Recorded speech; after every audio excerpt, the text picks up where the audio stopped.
Hello, everyone, and welcome to the 11th Annual Health Experience Design Conference. I'm Amy Heymans, co-founder and Chief Experience Officer of MadPow and founder of this conference. At HXD, we focus on improving the experience of health through design and innovation. And over the past 11 years, we have come so far. We're so grateful to everyone who has joined us along this journey, making HXD what it is today. And we're so grateful to you for joining us here right now. This past year has been a difficult one for everyone in ways large and small. But I'm so inspired on a daily basis by all of the dedication, hard work, ideas, generosity, and selflessness I've borne witness to across our community. The heroic work of healthcare workers, the tireless efforts of the scientists who brought us the vaccine, and the efforts that each one of you focused on helping people to get through this crisis as successfully as possible. I am truly, truly grateful to each and every one of you for everything that you've done. We have worked so hard. This year, we have an amazing lineup of speakers from across the health ecosystem who are going to give us the information and inspiration that we need to keep doing the important work that we're doing. We'll dive into futures thinking, behavior change design, implementation science, diversity, equity, and inclusion, person-centered care, digital health, and how to accelerate and scale innovation, and a whole lot more. To start out, I want to introduce you to a personal hero of mine, Dr. Sanjay Gupta. Sanjay is the multiple Emmy Award winning Chief Medical Correspondent for CNN, and he's also a practicing neurosurgeon. You may recognize him from the series Chasing Life, where he travels the world in search of the secrets to living longer, happier, healthier lives, or from the documentary One Nation Under Stress, where he examines why life expectancy is declining in the United States. He's also published many books, including his latest, Keep Sharp, which is a guide for keeping your brain young, healthy, and sharp. When I hear him speak, I've been known to shout, "Yes!" or "Amen, brother." He is truly a luminary, and he gives people both the knowledge and inspiration to live healthier lives. Without further ado, I'm so excited to welcome to the HXD stage Dr. Sanjay Gupta. Hey, thank you, Amy. That was a very nice introduction. I appreciate that, and so honored to be here. Amy and I had a chance to talk a couple weeks ago, and I really enjoyed the chat, and I'm very much looking forward to being with you and all of you today. Yes, it's so good to talk with you. I love it when, famous people are just normal, friendly people when you meet them. It's wonderful. So there's so much I'd like to cover with you. Love to talk for 2 days, but let's get right into it. You actually have been in the thick of reporting on the pandemic since it started. I wonder what you think about where we are now and what your thoughts are on why the United States was so adversely affected when compared with other countries. Yeah, well, it's been quite a year. I think that goes without saying. Everyone who's watching, obviously, this has been a year that's been transformative in so many ways. I think that, as I look at things now, I am optimistic about where we will be going over the next several weeks and months. I think there's a bunch of different factors that go into that. I think the fact that we have 3 authorized vaccines, that's an incredible thing. I know people realize that, but it can take years, if not decades, to create a vaccine. If you are successful at all, we still don't have a vaccine for HIV/AIDS after 4 decades. So that's I think cause for a significant amount of optimism. Add into that the fact that the weather is getting warmer and the virus doesn't spread as well in the warmer months. I think also gives you some optimism. So I think going into the summer, we're going to be in a much better position than we are now. But we're still sort of seeing numbers go up in various places around the country. People are becoming infected still, and sometimes they're becoming infected with these variants, these new viruses that have slight mutations on them. And while older people and vulnerable people are increasingly largely protected, younger people are getting infected more than they were before, and sometimes, less often, but sometimes getting quite sick, even requiring hospitalization. So that's where we are. I'm optimistic, but we're not done yet as well. And I think that it's one of these things we've seen throughout where science is amazing and it can help rescue us, but our own personal behaviors and how much we lean into those behaviors are ultimately what wins the day and expedites how quickly we go into things. So it's been a hard year. I think we are going to have cause for some sense of relief and feelings of normalcy over the next few months, but it's still going to require some work. Indeed, indeed. And there was just big news about everybody over age of 16 or 18 being able to be vaccinated soon across the United States, right? Can you tell us a little more about that? Yeah, I mean, this is just happening today, in fact. So if you remember, when President Biden, the new administration took office, they said our goal is 100 million shots in 100 days, which was a laudable goal, although they were able to quickly surpass that, and now we're at over 3 million shots on average per day. What we're seeing now is that the administration came out and said by April 19th that they are recommending that every state basically fully open eligibility for the vaccine. Anybody over the age of 16, 16 is the youngest that people can get. That's the youngest that the vaccine was trialed. But anyone over that age could get the vaccine. They're recommending after April 19th. And it's really interesting, Amy. I think part of the reason is because we are really, ramping up the vaccination efforts. But I think there's also a different sort of thing driving this, which is fascinating. I've been reporting on this, talking to a lot of people who are involved with the federal government's rollout plan, and there's this, I guess, concern to some extent that as numbers improve, as the number of people who are hospitalized, the number of people who are sadly dying improves, there was always a concern about vaccine hesitancy, but now there would be a concern about vaccine fade. And that's basically this idea that, hey, do I still really need to get the vaccine? I'm not at risk. I'm not particularly old, or I'm relatively healthy. Do I really need this? And that's a concern because people like that can oftentimes still be carriers. They can still be transmitting the virus. They can, in certain situations, become ill themselves still. So I think part of the reason that they're advancing the overall eligibility is to just basically say, hey, look, get vaccinated. Do it this spring. If you do it this spring, two things. One is that we are likely to go into this idea of herd immunity as we go into the summer, but also as we go into the fall, we're far less likely to have resurgences. The numbers are possibly going to increase again in the fall and the winter as the weather gets cooler, but hopefully they're not increasing to the point where they're not manageable, where they can be contained. And if people get vaccinated earlier, the hope is that we're much more likely to achieve that goal. So that's the big news. It means that the vaccine manufacturers, the vaccinators, the big stadium vaccination sites, you're likely to see a lot more of that over the next few weeks and months in order to get the maximum number of people vaccinated as possible. Yeah, it's so important, and we're actually going to be covering the rush to vaccinate, the race to vaccinate as many people as possible, as well as vaccine hesitancy at this conference. It's so important. And you mentioned that good overall health is protective in general from disease, but also pandemics. So we've always discussed at this conference, well-being as the foundation for health, because we know the majority of disease is preventable and some diseases even reversible. In your latest book, you talk about how lifestyle behaviors make a huge impact in overall health, as well as in brain health specifically.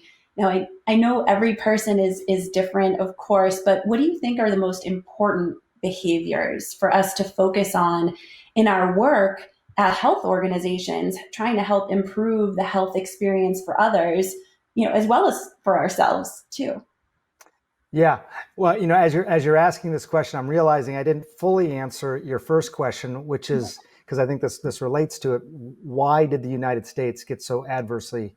Why was the United States so adversely affected by this? Which I think is such an important question that you raise, and I think it sort of it has to do with what you're asking now about our overall health.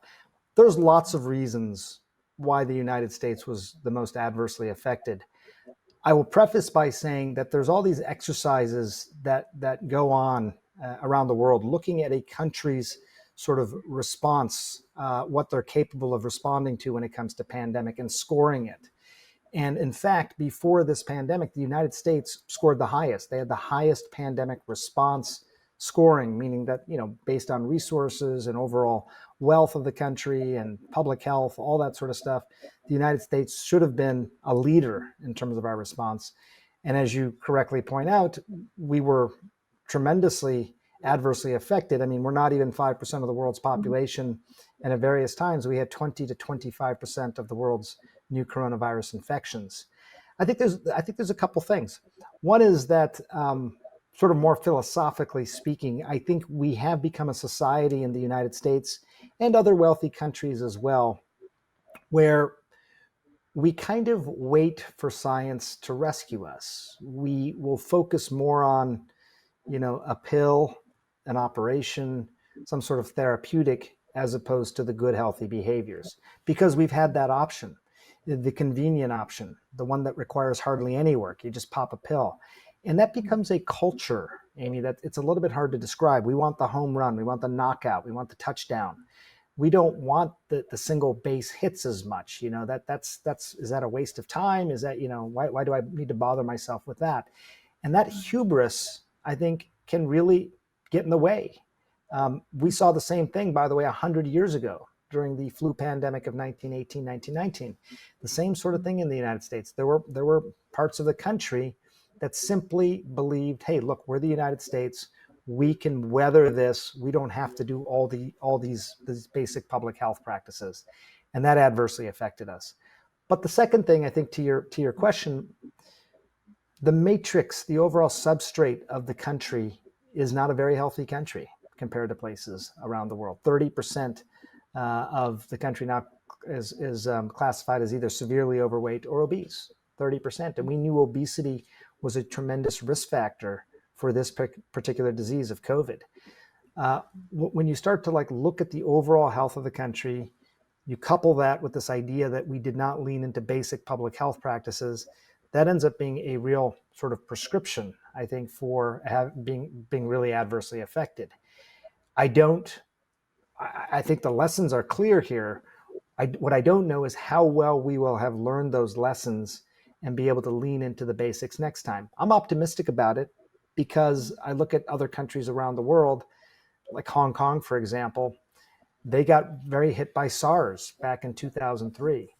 And when this new coronavirus, this novel coronavirus started to percolate, they immediately went into aggressive public health practice containment mode, and it made a huge difference. Hopefully we will learn those lessons, because I think if you hear anything from all these epidemiologists, you hear this idea that there will be another pandemic in our lifetime. This will happen again. And it doesn't have to be the black swan event that this pandemic seemed to be. We could contain it much more easily, much more quickly, and make it more a blip on the radar as opposed to a huge societal transformative event. Yeah, and I mean, there are so many lifestyle behaviors that we look at changing, right? We look at diet, we look at exercise, we look at sleep and mood and all of these things. It's hard for people to figure out, where to start and what to do next. And, that's why many in this community are designing the digital health tools and therapeutics and programs and outreach and campaigns to sort of help people to get on the right track and empower them. But it is hard for people to sort through all this information. There's competing health information around what diet is best and what should you do. I wonder if you find yourself often debunking any myths with relation to health information. Does that ever happen to you? I think it's something that I kind of do have to do all the time in some ways. which makes it challenging because as you're trying to try and provide people with good health knowledge, accessible knowledge that will make a difference in their lives, you find yourself, I think, certainly as a medical reporter, as a physician reporter, spending at least half your time clearing out bad information first. And that's, that it's important to do because I think 90% of the journey towards good health information nowadays is making sure you get rid of the bad information to start. You get rid of those bad sort of those bad assumptions, things that this bad information is predicated on. Make sure you're getting rid of that and explaining things well. But I'll say something generally, which I think has really informed me in terms of how I look at this. There's all sorts of specifics in terms of how you should tell people to approach the way that they nourish their bodies, the way that they move their bodies, the way that they rest their bodies. And I choose those words deliberately: nourish your body versus diet, move your body versus exercise, and even rest versus sleep, because it is how we live. That is how we think about ourselves. We don't think about these procedural things. I now need to eat a certain number of calories of a certain type of diet. I got to figure out what the right nourishment is for me, this person, this human body, versus the next person, based on who I am, what I do, the kind of life that I lead. And that's, we're all individuals. But I think one of the great fallacies, Amy, and again, it took me a long time to sort of arrive at this, in terms of how I help educate my own patients or talk to people on television. And that is that I think there's always this belief that I have to engage in these healthy behaviors and I'm not particularly going to enjoy it. It's hard. And it, I have to sacrifice in some way to get to that point. We know two things. First of all, it's not that hard. In fact, it's probably a lot easier than what you're currently doing in the pursuit of good health. The human body is actually quite good at taking care of itself if sometimes we just get out of the way and don't try and force unnatural things on it. But the other thing is that we often think of adopting good, healthy practices for the distant future. I do these things so I can live longer, live a longer and more functional life near the end. But what you come to realize, and this is, I think, really informed even this current book that I wrote, Keep Sharp, is that it can feel good right now.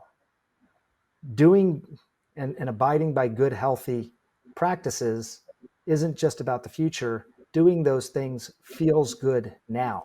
It's a kind of closing of the loop, if that makes sense. I think it was always difficult for people to close the loop.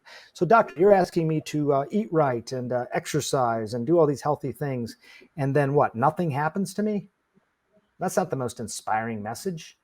But if I tell you that you do these things and you're going to feel better, you're going to be a better spouse, a better son, better daughter, better friend, better coworker, all these types of things, close the loop for people. Don't just tell them to do healthy things as a punishment that they have to endure in order to live longer at the end of their lives.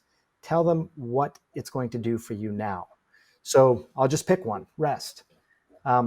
Why do we sleep? Why do we rest the way that we do? What is actually happening in the brain?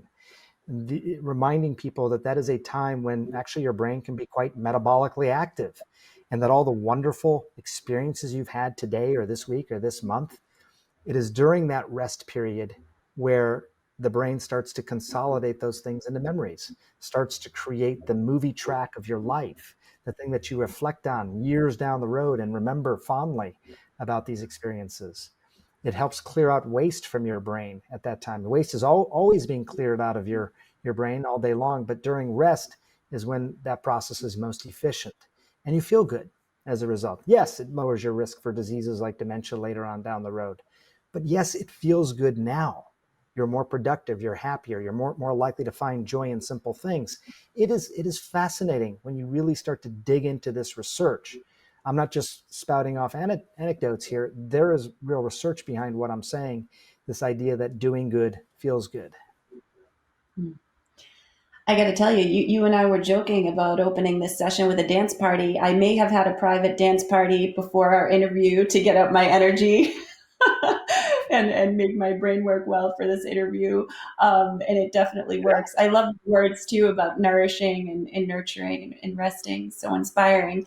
I wonder, I love to travel, and you did a lot of traveling with your series, Chasing Health. I'm wondering what your favorite learning was from how other cultures live healthy. I mean, ideally, we'd sort of live life awesome and we'd be running along, having a great time, and then just sort of fall over, right? I'm just so curious what you learned in doing that series.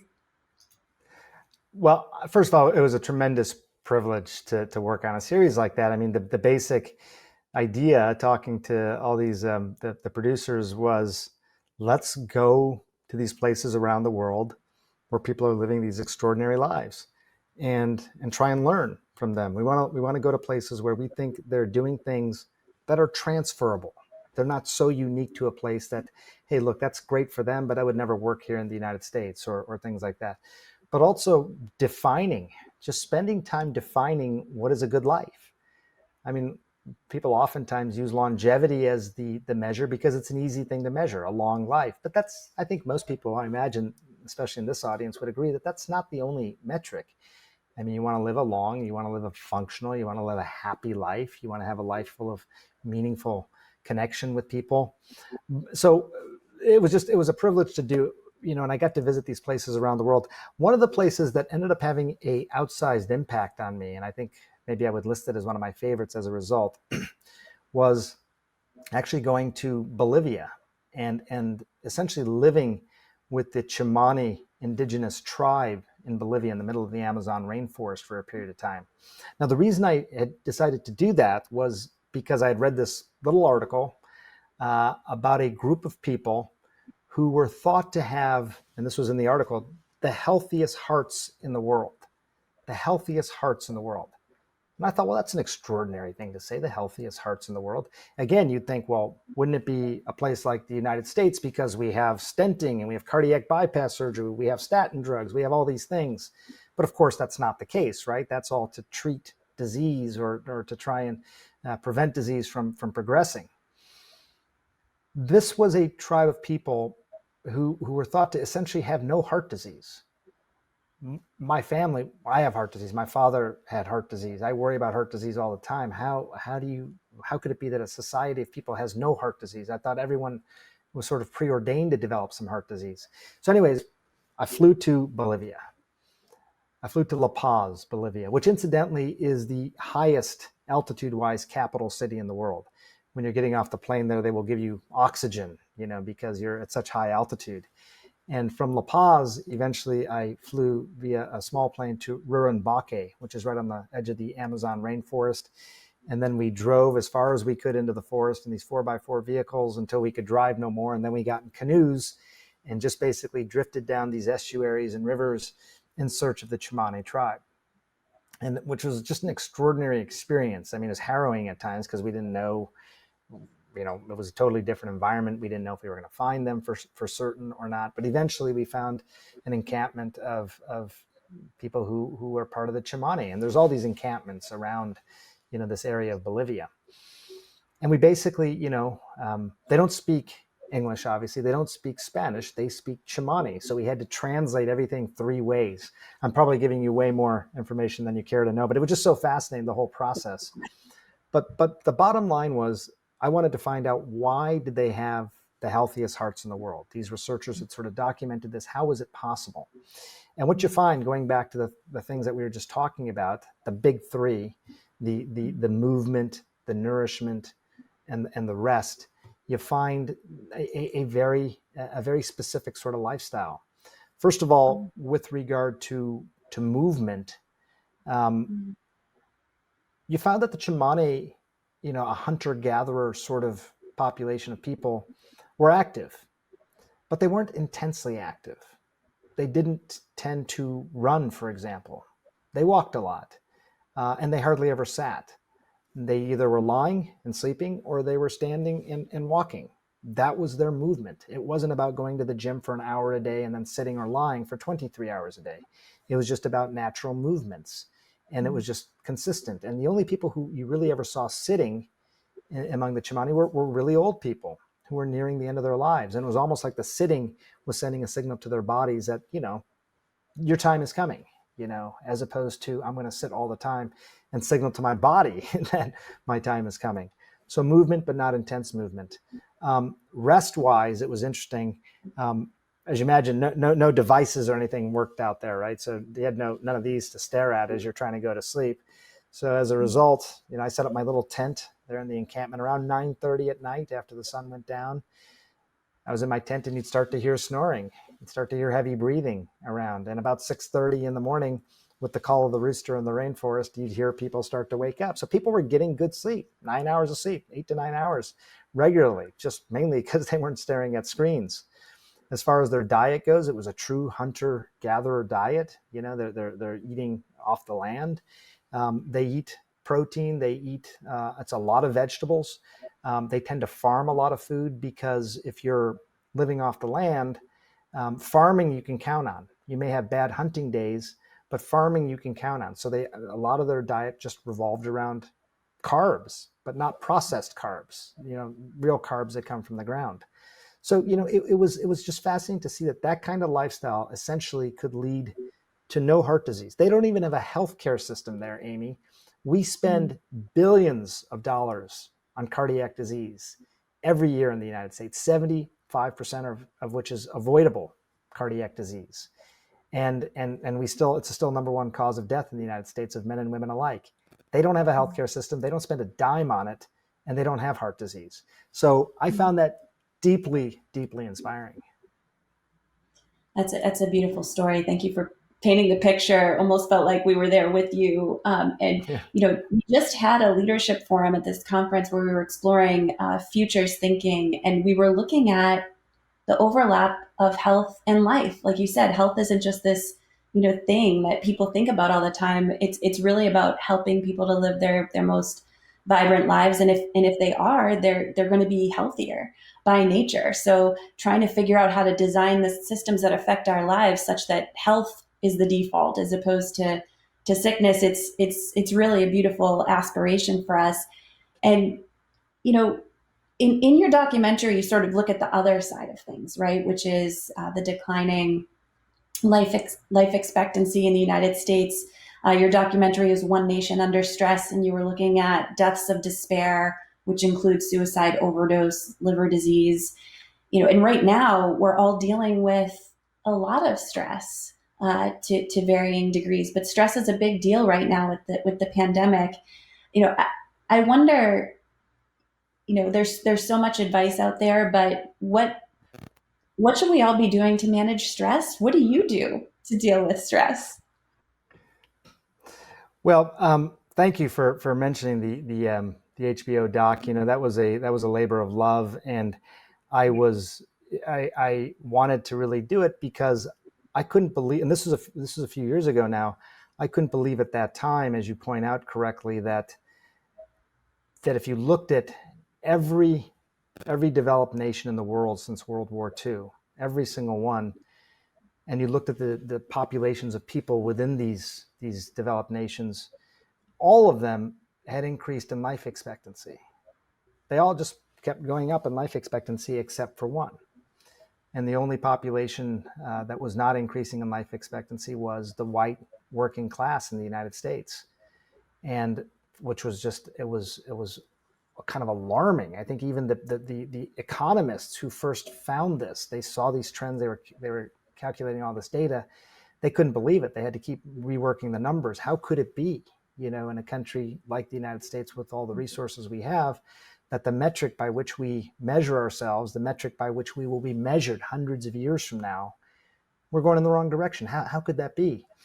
And the top three causes of premature death were suicide, death by suicide, accidental drug overdose, typically opioids, and liver cirrhosis, typically due to alcoholism. And that's why they were called the deaths of despair. And it's a very long discussion to try and figure out why the United States in particular was so affected by this, what was happening in the world at that time, what was happening in the economy, what was happening with immigration, all these different things. All of that played a role. But I think when it came down to the idea of stress overall, which is what the focus of the documentary film really was, I spent so much time talking to stress researchers, isolation researchers, loneliness researchers, and there are all these themes that started to emerge. One of the big ones, I think, is that I think there's always a tendency to say stress is bad. I want to obviate stress from my life. And we know that that's not the answer. We need stress. That's what gets us out of bed in the morning. That what makes somebody study for an exam, prepare for an interview, whatever it might be. There's a great book, if you haven't read it, called Why Zebras Don't Get Ulcers. And it's written by Robert Sapolsky. And it's worth reading if you're interested in this topic. But basically, it's this idea that we need stress. An animal has stress because it can outrun a potential predator in the forest or the jungle. We humans need that stress as well. The difference is for the animal, as soon as the threat is gone, they're back to grazing and back to their normal life. For humans, we have had a hard time turning it off. We're bombarded by it now. A lot of it's self-inflicted by the constant inflow of information, the devices, all these sorts of things. So just to set the table in terms of what the goal is, I don't think saying, hey, I want to get rid of stress in my life, that is not a reasonable goal, and it's probably not going to be very productive for you. But the real goal, I think, as you're alluding to, Amy, is to find the periods of time where you can really come down off of the stress. Take it while it's there, nurture it, harness it, use it to accomplish what you're trying to accomplish in your life. But then when you're not actively, requiring those stress hormones, let the stress come down. And the way to do that, I think, is different for everybody. I personally, and I will say this, don't stress about stress, if that makes sense. Don't stress about it, because that just compounds the problem. And I say that because I started meditating about 12 years ago now, back in 2009 and 2008. And I really had a hard time with it. I didn't feel like I was actually benefiting from the meditation. I couldn't clear my mind. I just was having a hard time doing it. And I had this amazing opportunity, which I know is going to sound like I'm name dropping right now. I'm not, but I had a chance to go meditate with the Dalai Lama. I was in Mungad, India, south of India, where he was doing some of his teachings, and he invited me to come meditate with him. He meditates from 3:30 to 6:30 every morning, takes an hour then to get ready for his day, shower, eat some breakfast. And then from 7:30 till right before 9, when he starts his public day, he meditates more. So he's meditating for 4 hours a day. and for me to do this, I thought this is like a junior baseball player going to play with Mickey Mantle. I'm a little league guy, and I was already knowing that I wasn't that good at this. And so I was trying, and I'll never forget, I looked at him at one point, and he kind of opened his eyes and he looked at me, and he's got this very deep voice, if you've heard him speak, and he's like, you're having difficulty with meditation. And I said, yeah, yes, as a matter of fact, I am. And he said, me too. This person who's been meditating essentially his whole life. I mean, when you're Dalai Lama, you're chosen to be the Dalai Lama, and that's your life from the time you're a child. And yet he still had difficulty, but he focused on something known as analytical meditation. Any of these topics you raise, Amy, I feel like I could speak an hour on any of them, but I'll make it short. There's a thing called analytical meditation. And I wrote a paper on it. If you want, Google it, look it up. But it's this idea, instead of trying to clear your mind, to embrace what it is that's actually on your mind. Maybe it's a problem. Maybe it's something you've just read or something you're trying to deal with, and really visualizing it, really leaning into it, as opposed to sort of casting it off to a corner of your mind and putting it in a thought bubble even. And then letting that bubble sort of rise in front of you. And the significance of that is that as it rises, it tends to detach itself from emotional attachments. His belief is that so many of the decisions we make that we may regret later on or don't think are necessarily the right decision at the time are because of the emotional attachments to them. How to really look at a problem analytically, spin it around the thought bubble. You do this, and two things happen. One is that it is actually very meditative to just sit there and be inside your own head, not have a distraction, not be thinking about other things, just think about this one thing. There's a lot of joy in just being able to think about one thing for a while. but then to solve the issue or the dilemma or whatever it is that you're trying to address can be helpful to your life. So it is something that I practice on a daily basis now, and I have found it to be quite helpful. I mean, this has been a really hard year for everybody. I think analytical meditation has helped me get through it. I love it. You're inspiring me because I've really worked on my self-care routine, and meditation still eludes me. I can't kind of stop my brain. So I'm going to look into that. Thank you for that. And you do have this quote, which I adore, and it's, "In order to best care for ourselves, we have to also care for each other." And, in this past year where stress has been an issue and there has been even more loneliness and even more isolation than usual, that quote reminds me about, the things that you also say about joy and gratitude and relationships and social connection, and how all of these things affect our health and are tied into our health. What do you think about that? I'll tell you this. When I wrote that, I knew people may interpret that as sort of a euphemistic thing to say, right? Because it's true. It's not that it isn't true, but yes, of course, you want to be a good citizen and a good human being and take care of people around you, and that part of it's true. But where I arrived when getting to that part of the book was, it was almost more of a physiological sort of learning that I had gone through. And again, talking to all these researchers, there is this concept which many of these neuroscientists will often use called reciprocal altruism. Reciprocal altruism. And it kind of means exactly what it sounds like. It's like this idea of reciprocating the altruistic behaviors. But what is fascinating about it is that if you think about human beings, and frankly, most living things, how they survive and thrive, it is more Darwinian in a way, this idea that there's a survival of the fittest, which, by the way, isn't something Darwin ever said, but that's sort of the idea, survival of the fittest. You must compete for resources and do these sorts of things. And yet somehow with human beings in particular, it is now widely accepted that in order to survive and thrive as a species, we needed to care for each other. We needed to actually take care of each other. But perhaps what is most surprising is at some point along the way, it became encoded in our DNA that when you do something good for somebody else, it feels good. I think anybody here who's listening has had that feeling before. You do something nice for somebody else in a non-transactional way. You're not asking for anything in return, and it feels good. Now, why would that be?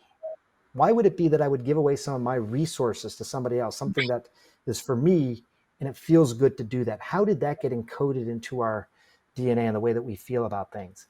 I don't know. But I think the reason that it happened is because that is how we survived and thrived as a species. We were programmed to take care of each other. So if we lean away from that, we're leaning away from our fundamental biology, and we're leaning away from something that has helped us as a species. If we lean into it, it helps the human race, and it feels good. I mean, how can you ask for more than that? I know a certain segment of the population, and I still know that whether in the book or even in a talk like this, will say, well, that sounds good. That sounds like a euphemistic thing. But think about it. Think about it for a little bit. Read about it. Read about this concept of reciprocal altruism. And you know what? It's a guiding light for me. You want twofers in life where it feels good to do good?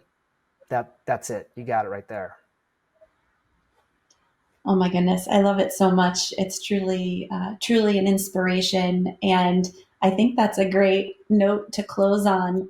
Thank you so much, Sanjay, for joining us today and all of the work you do to improve health. I know that you've affected millions of people through your work, and just a big kudos to you. So thank you so much, and I hope you'll accept my air hug. You got it. Here's the air hug back. And like I said, sincerely, I hope I didn't talk your ear off. I was really, really looking forward to speaking to you, Amy. So thanks so much for having me. Oh, absolutely. And I look forward to the next time. Thank you again. You got it. Thank you. Woo!